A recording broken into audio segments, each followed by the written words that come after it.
Olá pessoal, dando continuidade à nossa revisão do terceiro bimestre. Vamos lá com ligações químicas, né?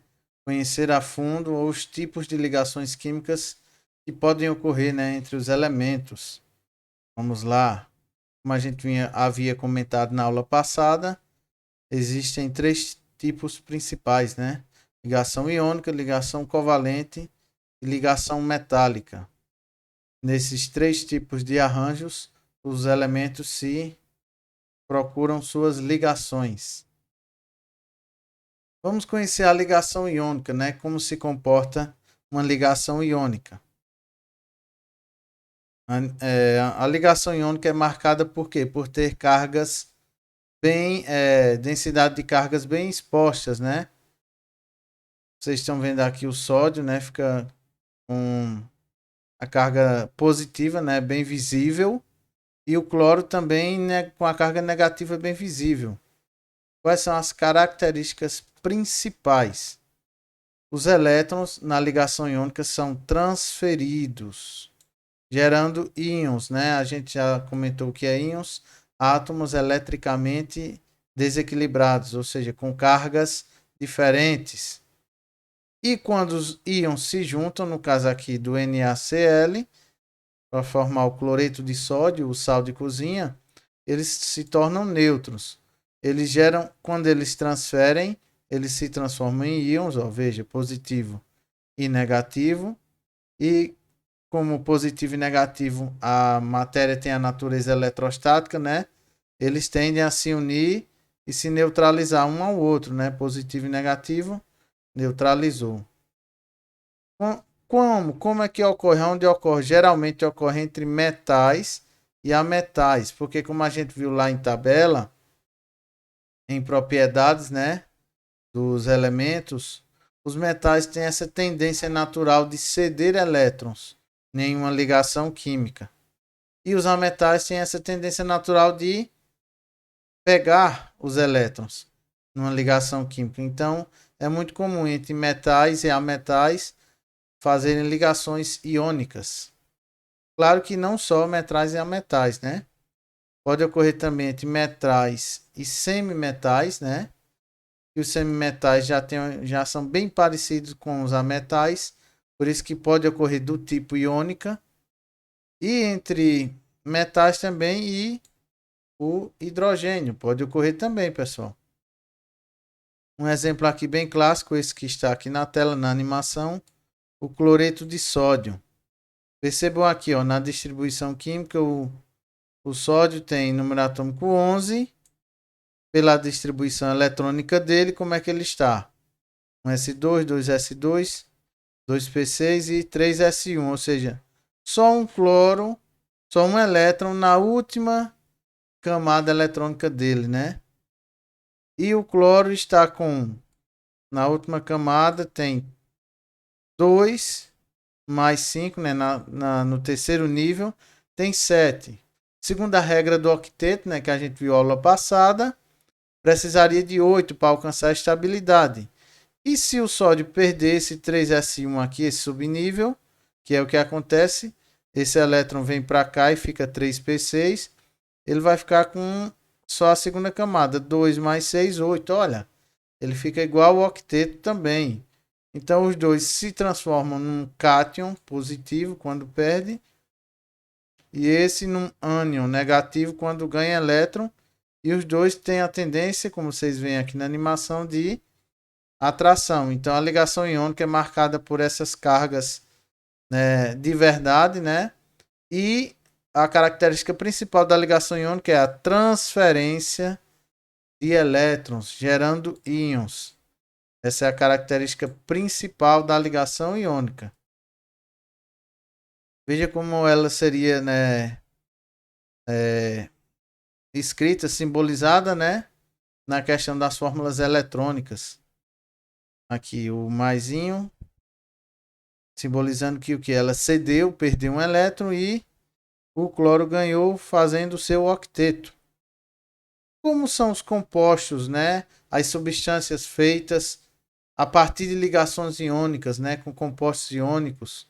Como será que eles se comportam? Como são as propriedades deles? Os sólidos iônicos, né, são grande maioria são sólidos à temperatura ambiente, são chamados, a grande maioria faz o quê? Cristais, são sólidos cristalinos. Veja aqui no detalhe, vou dar uma ampliada para vocês notarem. Um cristal de NaCl, de cloreto de sódio, de sal. Tem essa disposição cristalina, né? É um composto de ligação iônica. Como eles são, né? Eles são duros, né? Resistentes ao risco e quebradiços ao mesmo tempo. É isso, professor. Se eles são duros, como é que eles podem ser quebradiços? Eles são duros, mas eles não são maleáveis. Eles são resistentes ao risco, porém a um impacto mecânico, a um choque mecânico, eles não são tão bons, né? Não são tão tenazes. E eles possuem um alto ponto de fusão e ponto de ebulição. Ou seja, vai ser uma coisa muito difícil, com muita temperatura você vai conseguir passar o NaCl do sólido, né, no estado que ele se encontra, para o líquido. Tem um alto ponto de fusão e de ebulição por conta das ligações estarem bem unidas, né? E eles conduzem corrente elétrica. Agora, cuidado no detalhe, quando fundidos, ou seja, quando eles estão sólidos em temperatura ambiente, eles não conduzem energia elétrica. Cuidado nessa casca de banana. Mas se eles estiverem no estado líquido ou em solução aquosa, ou seja, o sal misturado na água, por exemplo, ele conduz energia elétrica, mas não o sal sólido, ele não vai conduzir energia elétrica, certo, pessoal? Então, cuidado. Os compostos iônicos conduzem energia elétrica se estiverem no estado líquido, ou seja, fundidos, ou em solução aquosa. Tranquilo? Vamos avançar. Como são escritas as fórmulas, né, dos compostos iônicos? Veja aqui, um alumínio e um oxigênio. O que é que tem? Se existe uma regrinha, o índice de um serve para o outro, né? Então faz o que? A fórmula íon, né? Faz o que? Um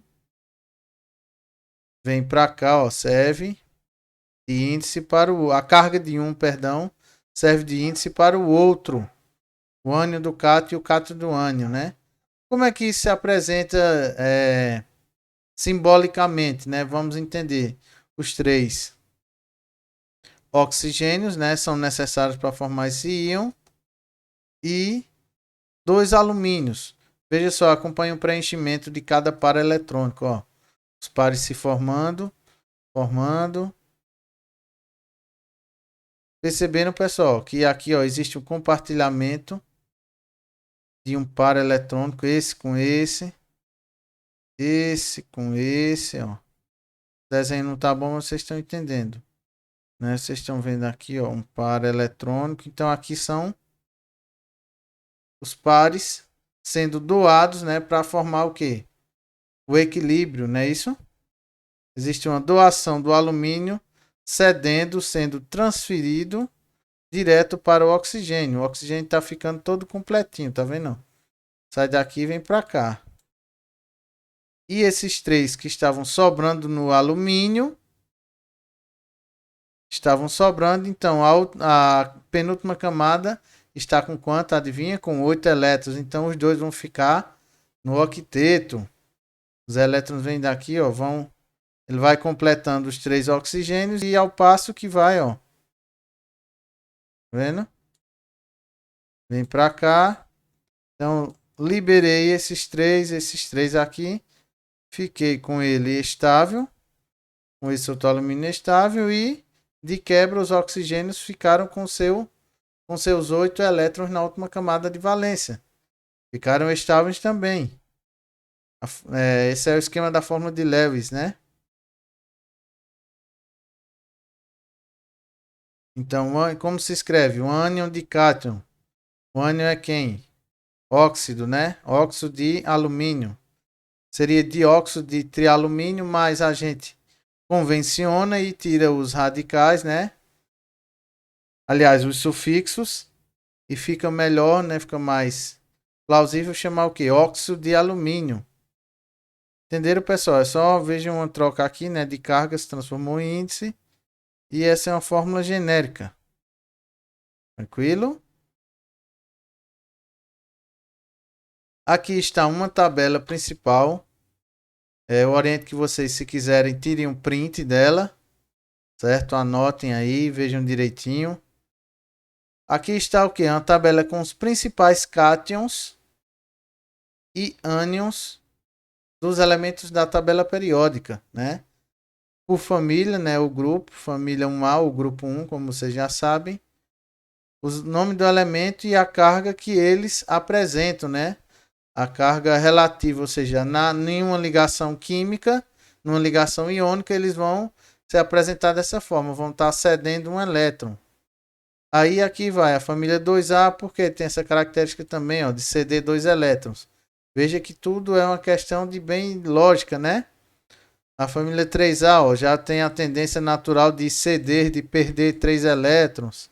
E assim sucessivamente. Já o ânion, você sabe, são os ametais, né? Se você perceber aqui só tem ametais. E a tendência de ganhar. O cloro, o bromo, iodo, flúor tem a tendência grande de ganhar 1. Aí vai subindo, né? Os compostos, o enxofre, né? Os sulfatos, ó, tem tendência de 2. Os óxidos, né? Feito de quem? De oxigênio. E assim sucessivamente. Então aqui é uma tabela, é um compilado bem interessante para vocês dos principais cátions e ânions da tabela periódica, pessoal. Vamos agora conhecer a ligação covalente, ou também chamada de ligação molecular. Como é que ela se apresenta? Como vocês veem essa animação aqui, ó. Percebam um detalhe aqui, que os elétrons estão orbitando, ó, tanto a eletrosfera do hidrogênio quanto a do oxigênio. Então ela tem uma característica diferente da iônica, percebam só.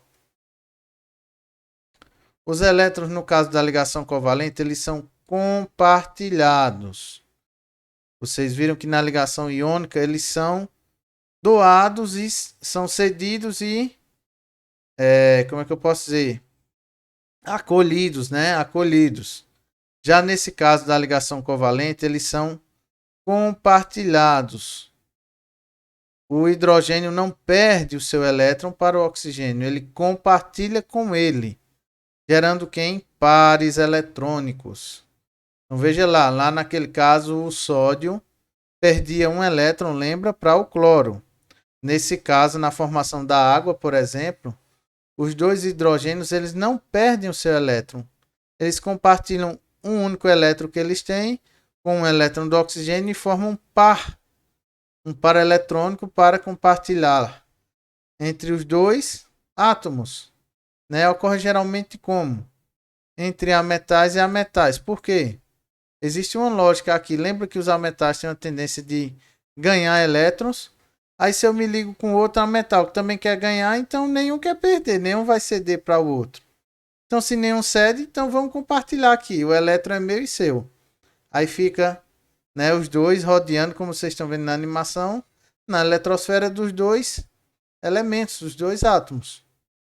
Claro que não só ocorre entre ametais e ametais. Pode ocorrer entre semimetais também, ametais, e entre o hidrogênio e os ametais também, né? Essa característica de compartilhamento dos elétrons. Existe um detalhezinho, né, na ligação covalente, que existe a covalente dativa.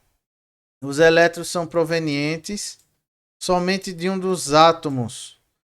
Ou seja, dependendo do composto que for formado, da molécula, pessoal, o composto já vai estar estabilizado, né?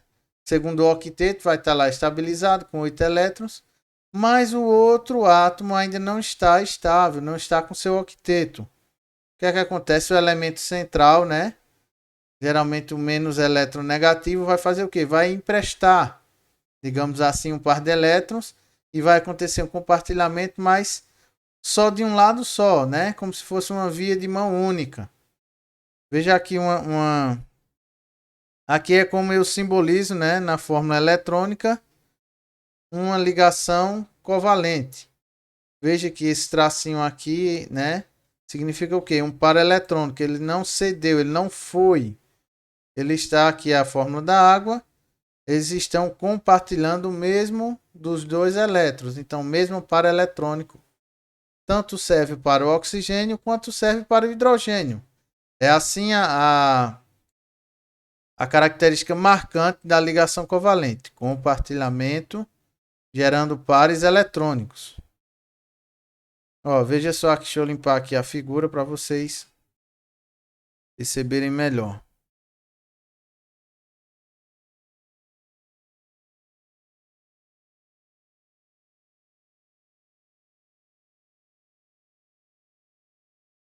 Aqui é uma ligação covalente dativa, né, ou coordenada, onde o enxofre tinha 6 elétrons, vocês estão percebendo aqui, né, 6 bolinhas, e está compartilhando com 2 elétrons desse oxigênio. Então, 6 mais 2, 8.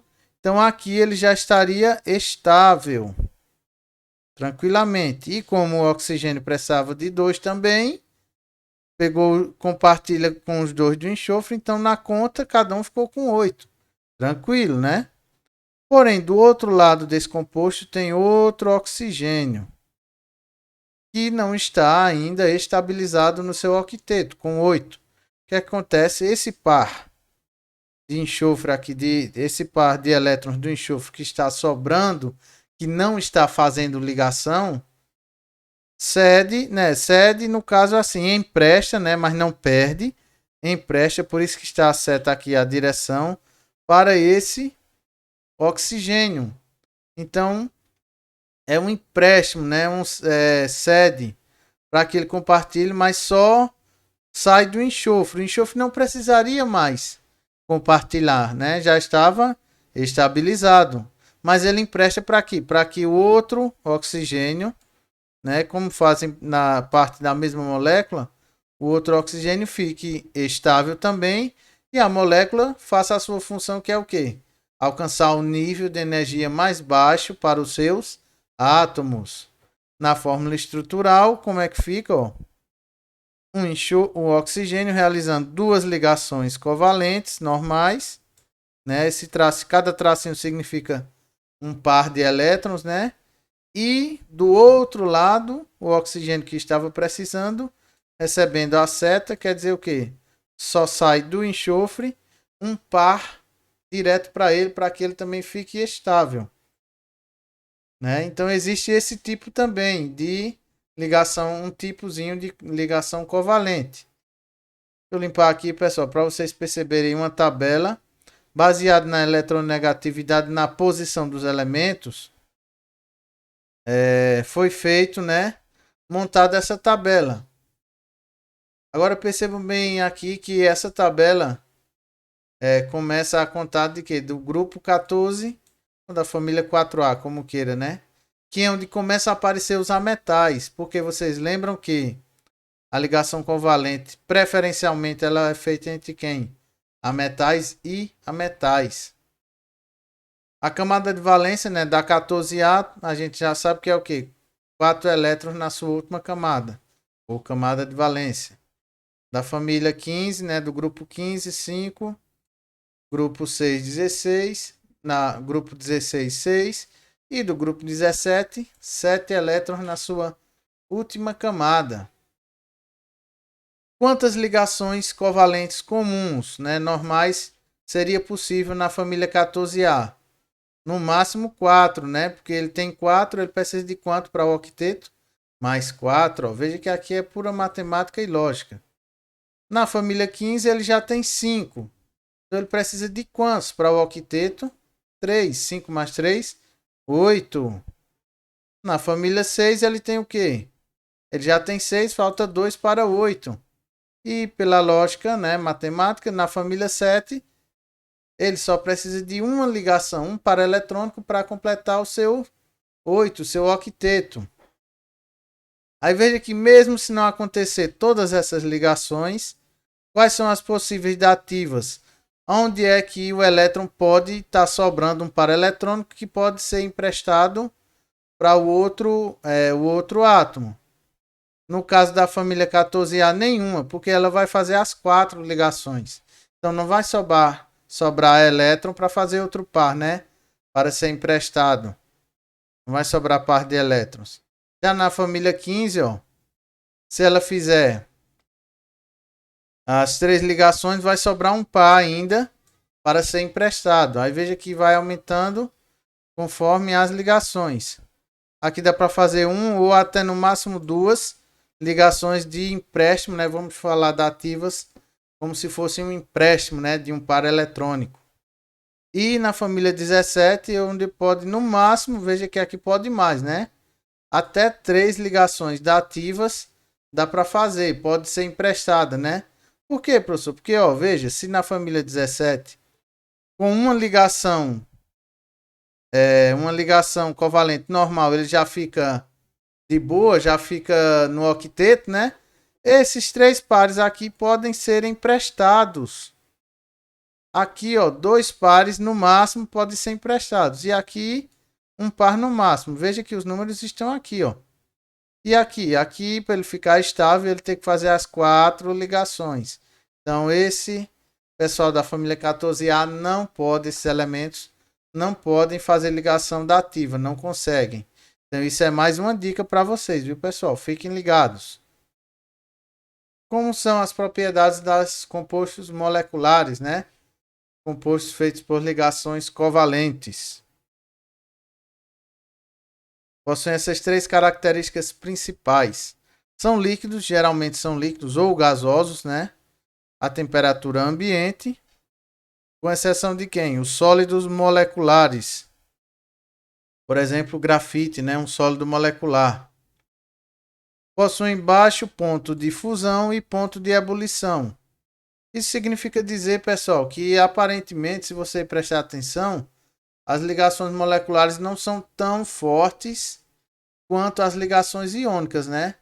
No quesito de força, porque, ó, se uma substância tem um baixo ponto de fusão, significa que precisa de pouca energia, no caso pouca temperatura, né? Para que ela rompa as suas ligações, para que ela mude de fase, né? Então isso quer dizer o quê? Que aparentemente a energia, a ligação, a força de ligação não é tão forte quanto os compostos iônicos. Prestem bem atenção, né, nesses detalhes. E os compostos moleculares não conduzem corrente elétrica, não.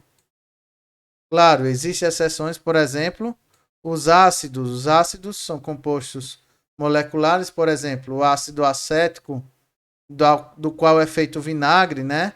Ele é um composto molecular que conduz, se estiver em solução, em água, conduz energia elétrica, né? E o carbono grafite, o carbono na forma de grafite, ele também conduz energia elétrica. Então temos essas exceções, mas a grande maioria dos compostos moleculares não conduz corrente elétrica, são maus condutores. Tranquilo, pessoal? Vamos conhecer agora a ligação metálica. Quem é essa ligação?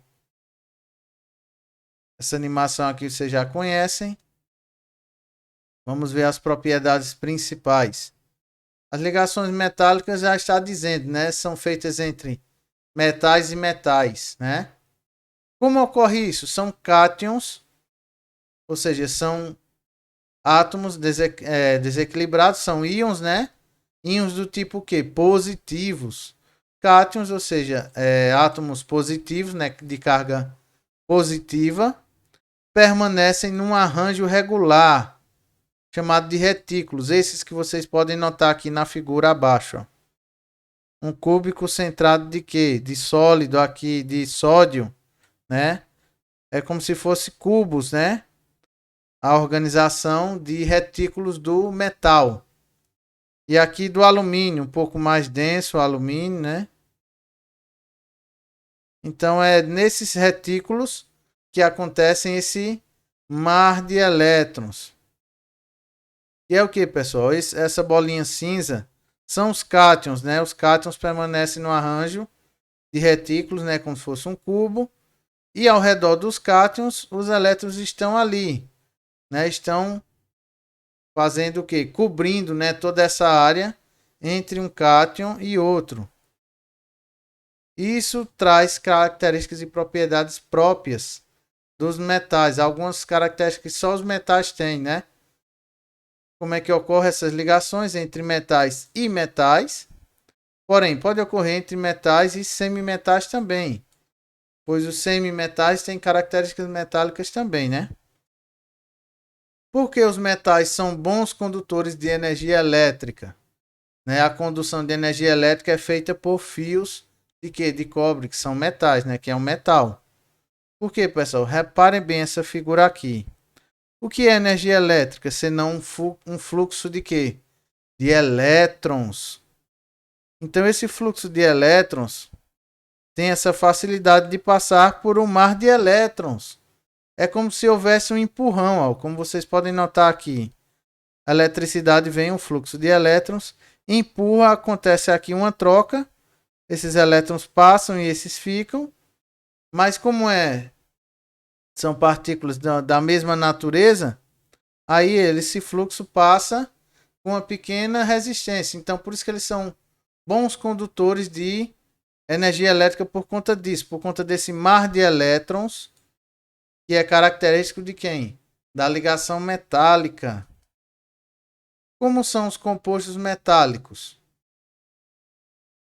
Três propriedades principais. São sólidos, né? Todos os metais são sólidos, com exceção do mercúrio, né? Como a gente já viu.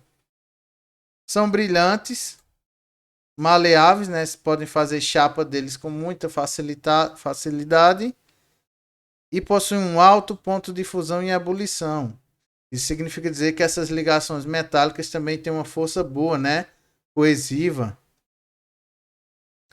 E como a gente acabou de ver, conduzem muito bem corrente elétrica e também o calor. Por conta daquela mesma situação do mar de elétrons, né? Tanto a corrente elétrica passa com facilidade, como a agitação das moléculas ocorre com mais facilidade, aumentando a temperatura. Vamos ver um quadro com resumo das ligações químicas. A ligação iônica, não esqueçam disso. Tirem um print também desse quadro, se possível, porque aqui resume bem. Qual é a característica principal da ligação iônica? Transferência de elétrons. Geralmente ocorre com quem? Metais e hidrogênio, ou metal e ametal, e metal e semimetal. Ligação covalente. Qual é a característica principal? Compartilhamento de elétrons.